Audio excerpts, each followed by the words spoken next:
welcome back once again. Thank you so much for clicking on this video.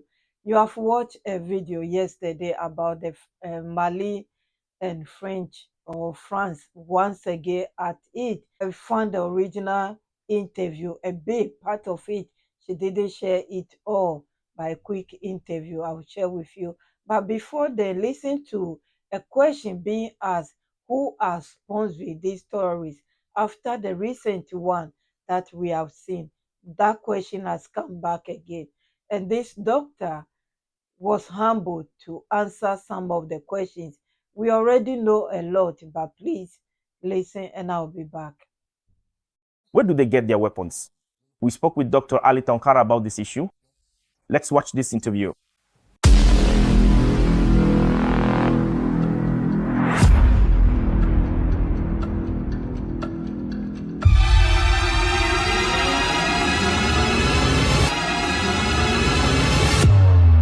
Through these attacks, these groups not only want to delegitimize the ongoing military operations, which have, after all, dismantled a significant number of the headquarters of these violent radical groups, but at the same time, through these attacks, they also want to create or provoke a sense of confession among the military in power and thereby incite some segments of the population on both sides to rise up against the current situation.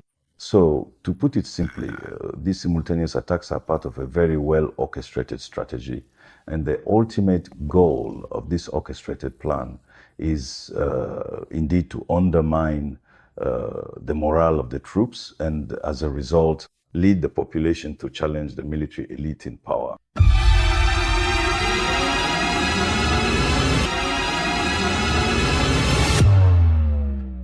Speaking of the sources of funding for violent radical groups, there are many sources, whether internal or external, that can be mobilized. We recall that among the members of groups supporting Muslim Islam, including certain elements of the Islamic State, specifically the Sahrawi fighters, some have recently stayed in Libya and some in Ukraine.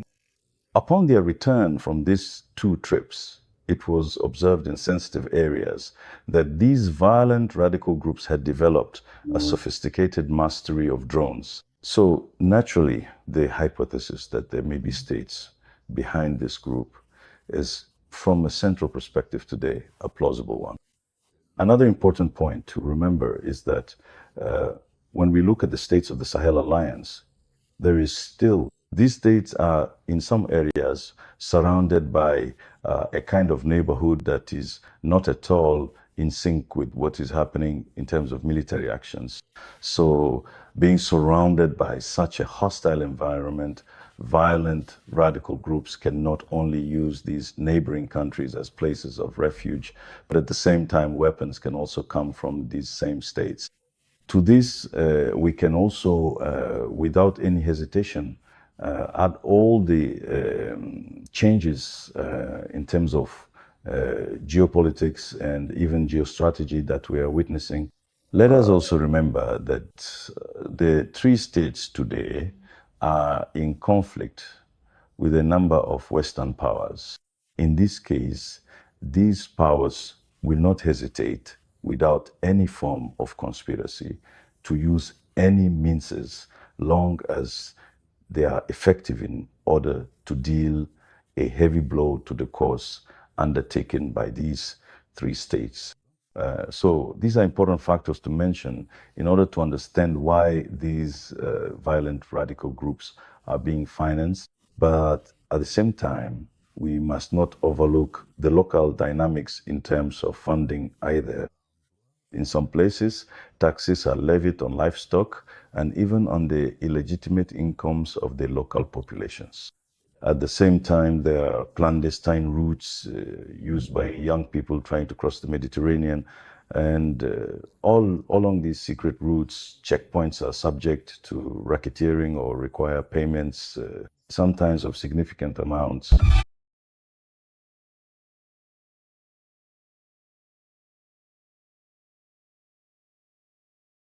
Previously, this was in doubt. That is to say, when we look back at the beginnings of the terrorist network in the Malian context, indeed, there were non-Malian figures who were quite visible in the northern regions of Mali. But as for the sources of funding, these were just hypotheses that were being put forward. But today, it is enough to look at the way a number of countries treat actors who are hostile to the Malian state. It is enough to look at the statements released from certain states that are hostile to the Malian state. Naturally, the conspiracy theory, the idea of actual support for the perpetrators of violence would be beyond doubt. So, in this regard, let's take the example of countries like Algeria or even Mauritania and Cote d'Ivoire. Let us suppose for a moment that an Algerian finds himself in France or Germany and makes offensive remarks about the Algerian state or even supports violent actions against the Algerian state. What fate would the Algerian state reserve or hold for this Algerian living in exile? In the same way, it is also unthinkable that a French citizen would find himself in Russia and that Russia would grant him asylum, and that this French citizen would then continue to undermine the morale of French troops engaged against violent radical groups or against the enemy. In the same way, we have also seen how the United States itself, which is labeled as the champion in terms of respecting human rights and even the pinnacle of democratic practices, Americans who have pointed out violations that some Americans have been subjected to by the Pentagon or even by various intelligence agencies, we have seen what fate awaited those Americans. So just to tell you that when we are involved in a conflict of such intensity, any actor, any state that provides any kind of support to these merchants of violence is de facto an integral part of the conflict and indeed of the problem. Therefore, the accusations made against these states are not just simple accusations. They are also a call to all Malians to say, be careful. What these states would refuse to have done to them are the very same practices that these states are now carrying out or directing against the sovereign states.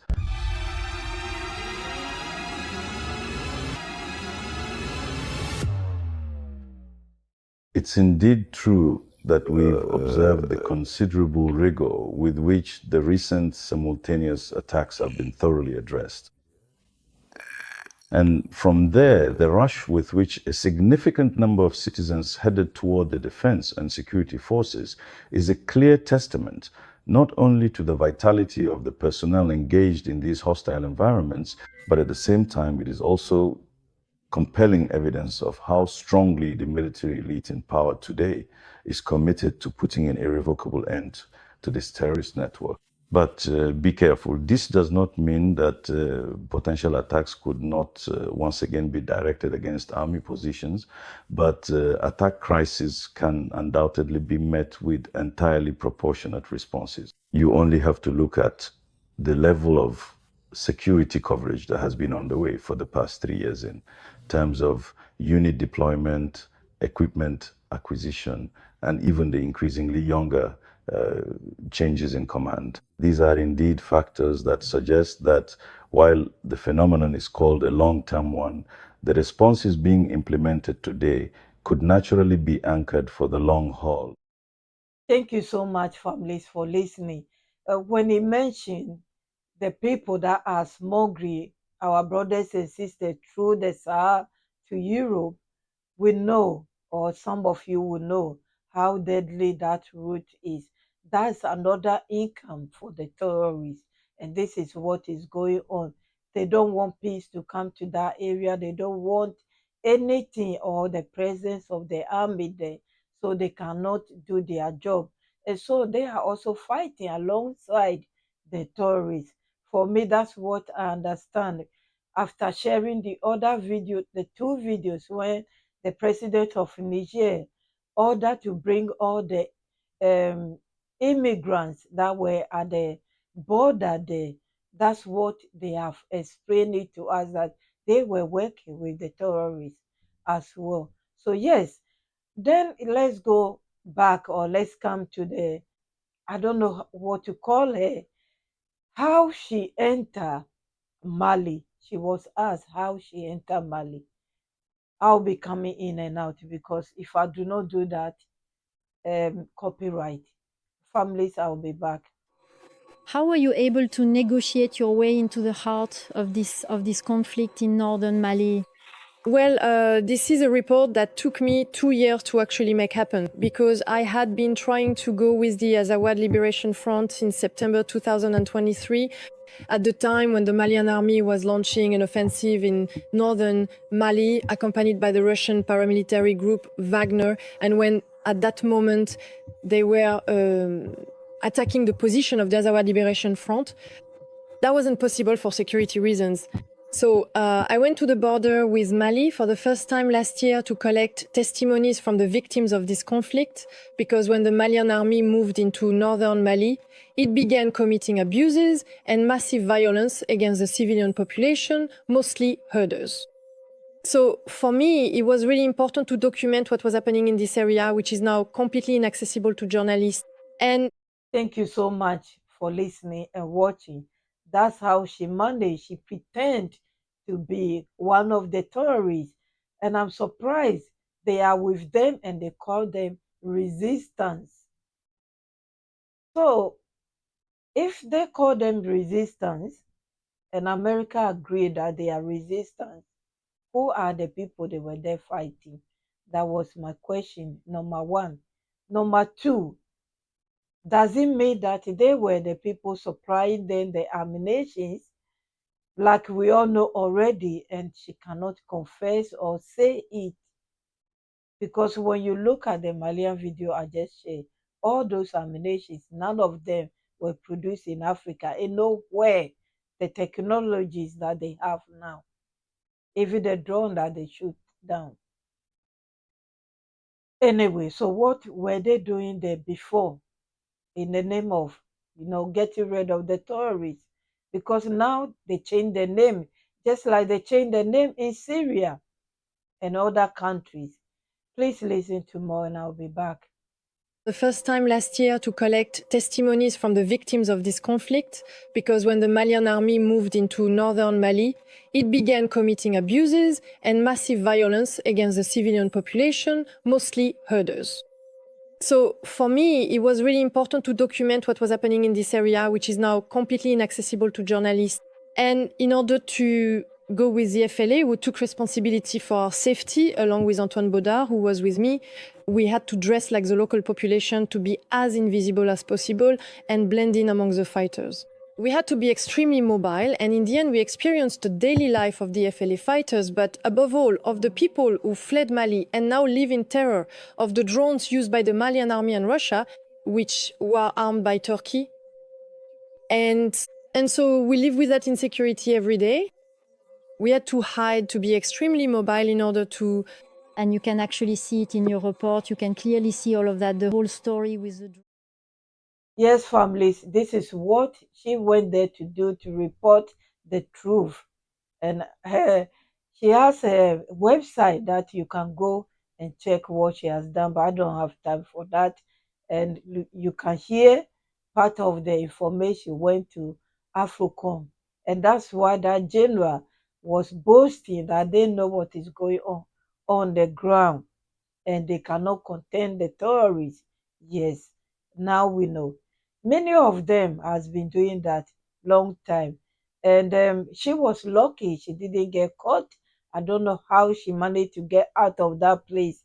But yes, it's good that she has told them how she managed, dress up, eat with the terrorists that they call resistance, to get the information that is very, very vulnerable for those people to buy from her. Well done to her for doing that. Anyway, I'll play the last one and I will leave you here. God bless you, all my families. So this is what happened before the Malian government reacted I'm sure they will see the original documentary itself, because France 24 do not show the documentary itself. Now I know where those fames has been coming from on the YouTube channels that you see this is they are parading around, and all that we know is some of them that are sharing that. My returning families, my new ones, thank you so much. Credit to France 24 and ORTM. They should keep fighting them, even though we know they are the same as us, just their mentality, they are crazy and they don't know they are left from right. And that's why they can sell their soul so cheap to people that they don't know that they are enjoying their meal 3 times course a day, and they are looking so dirty, and I don't even know, and be laying down their life for unknown. Let me put it that way, to the unknown. They should continue doing that. And from now onwards, anyone that they will catch there, that person, diplomatic or no diplomatic, that person, I don't think that person will go back. They should get that into their mind. They will not go back. Yes, for sure. Anyway, thank you so much, families. Leave your comment, but try to leave it politely so they will not come for us. I will say that because now you know it, you know how they are doing it. God bless you, my families, my returning ones, my new ones, my VIPs, my kings and queens. Thank you for being here with me. Thank you for sharing the videos. Thank you. God bless you all. I will see you soon. Bye bye. And others to Algeria is still not really safe today. They have found refuge in Mauritania, but this puts enormous pressure on neighboring countries, especially when it comes to sharing resources. And since the populations who are mostly targeted are herders from nomadic communities, they are forced, because they left their livestock in Mali, to go back and forth every day. So the threat remains constant, and the strategy of Wagner and the Malian army is still that of scorched earth. And today, all the people who have fled say the same thing. And I was shocked by the truly systemic nature of the violence, which is absolutely unprecedented and something the people had never experienced before. Thank you very much, Anne-Fleur Lespio, for coming to our studio to talk to us about your documentary.